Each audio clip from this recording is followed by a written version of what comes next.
death of ownership. Open your bank statement. Go ahead, look at it.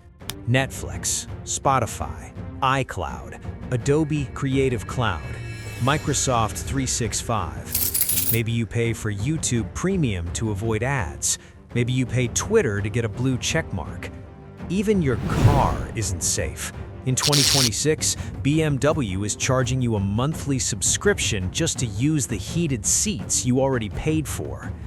Welcome to the subscription economy, or as economists call it, Feudalism 2.0.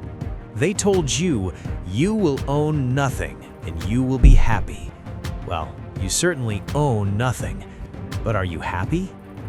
50 years ago, your grandfather bought a house, he bought a car, he bought a record player.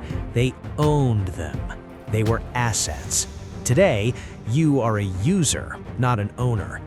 Corporations realize that selling you a product once is bad for business. Why sell you software for $100 when they can charge you $10 a month forever? It's called rent-seeking, and it is bleeding the middle class dry. It's death by 1,000 cuts. You are bleeding $5 here, $20 there, and at the end of the month, your liquidity is zero. But software subscriptions are just the tip of the iceberg. The real war is being fought over the roof over your head.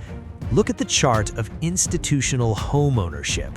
In 2020, Wall Street firms started buying up single-family homes, not to sell them, but to rent them back to you.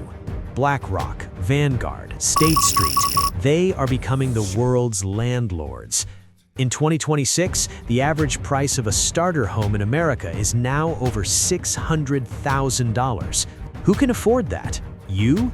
No, but an investment fund with access to cheap Fed money, they can buy the whole neighborhood in cash. They are turning a nation of homeowners into a nation of permanent renters, serfs on digital land. It gets worse.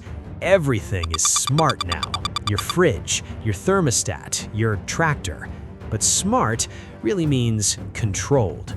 John Deere tells farmers they don't actually own their tractors, they just own a license to operate them.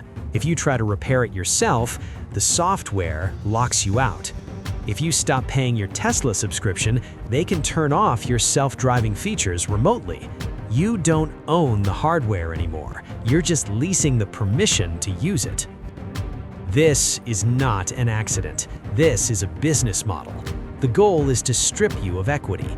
Equity is freedom. Equity is what allows you to retire. Equity is what you pass down to your children. If you own nothing, you have no leverage. You are dependent on the system for everything. You become a battery for the economy, generating cash flow for shareholders until the day you die. So how do you fight back in 2026? You must become obsessed with ownership. Reject the subscription model where possible. Buy open source, but more importantly, accumulate hard assets that cannot be rented back to you. Physical gold, land, if you can still get it, and Bitcoin, held in self-custody. Bitcoin is the only property right in the world that does not depend on a law, a bank, or a corporation. Stop being a user, start being an owner. Because in this game, if you don't hold the keys, you don't hold the wealth. Subscribe to the channel. Next time, we analyze the only 3 assets left that are truly censorship resistant.